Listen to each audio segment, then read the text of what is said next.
Okay, we're back, and we have with us Mr. Akinsiju, Niyi Akinsiju, veteran journalist, writer, policy analyst, and Deputy General Secretary, NLC, Comrade Ismail Bello, who has been explaining what, if one can call it a mix-up. It's not really a mix-up. I guess it's about language, and people wanted to be careful, but...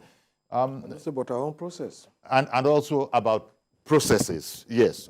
So NLC has its own processes, and so and I think, as I read Comrade Ajero saying on the paper of yesterday, that no one person can call it off. So I guess we know the form, and by now say, okay, it looks as if indeed the release was true, but Mr. Ajero is saying that staying on due process, we can't here declare the protest over. We're going to have to revert, as the comrade that just told us. An emergency was called for 10 a.m. this morning.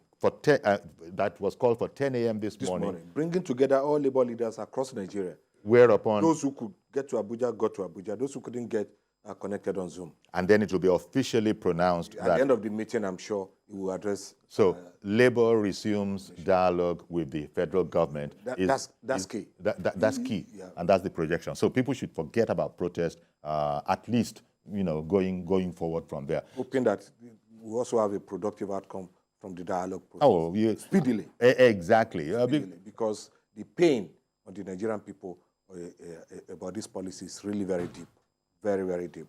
And Mr. Akinsiju, as Labour is saying, they are staying on their constituency, which is the welfare of the Nigerian worker.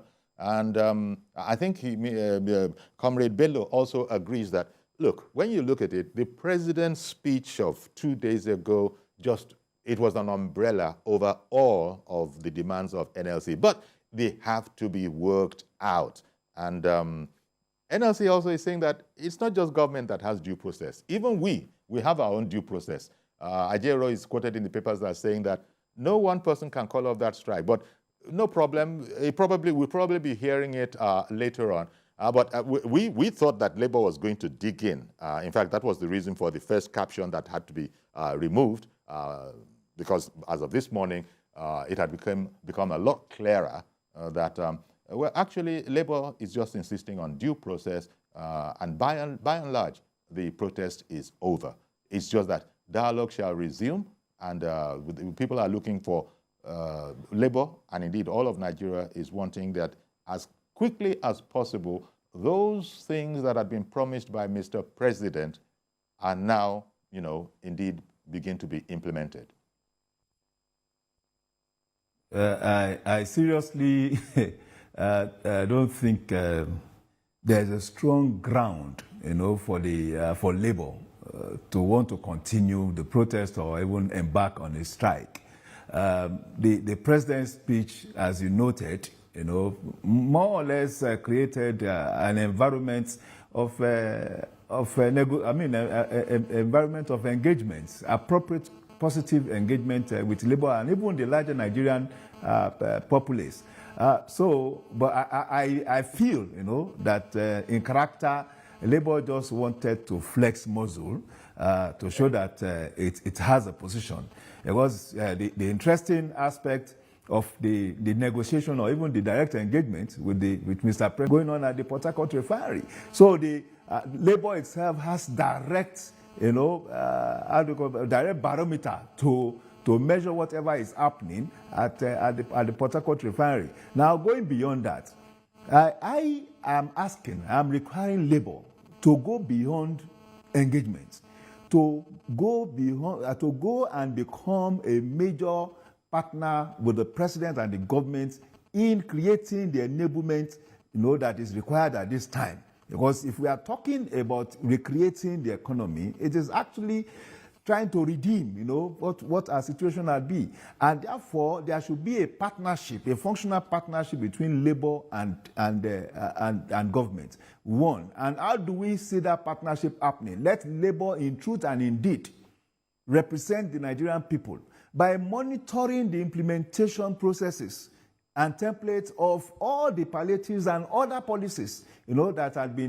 been announced, so that in a way we will know that the Nigerian people will know that the labor is actually being functional at this time.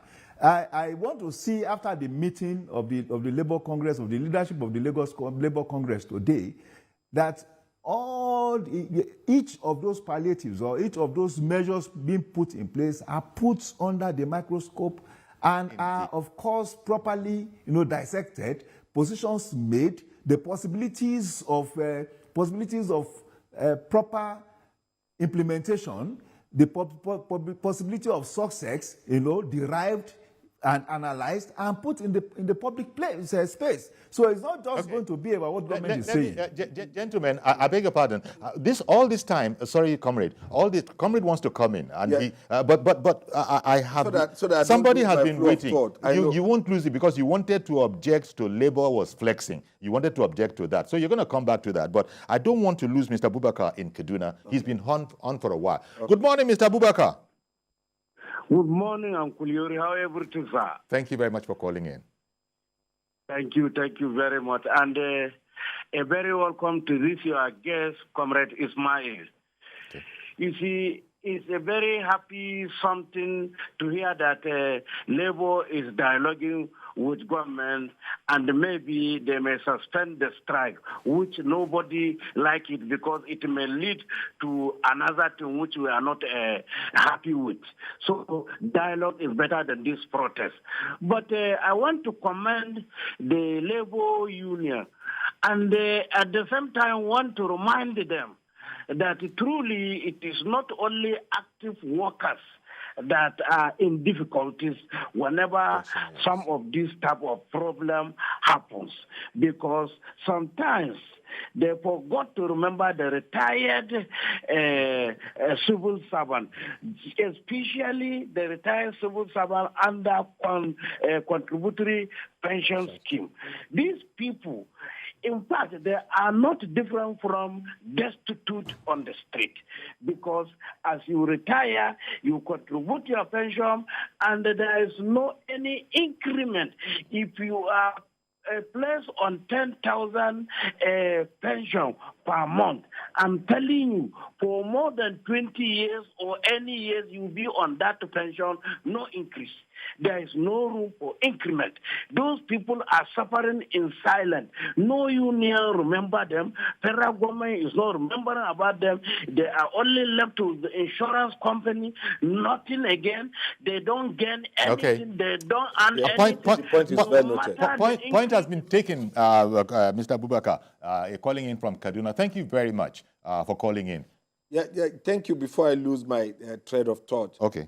First, that Labour is embracing dialogue at this point in time is also a show of appreciation of the commitment to drive in a new direction. If you know the traditional position of Labour on the issue of subsidy, we will have just told Mr. President it's not possible. But we didn't say that. Yeah, we will have just said it's not possible. Well, we didn't say that. Within the context of the policy changes and the policy reforms we are doing, the people must matter. I think that is the issue. That is the big one.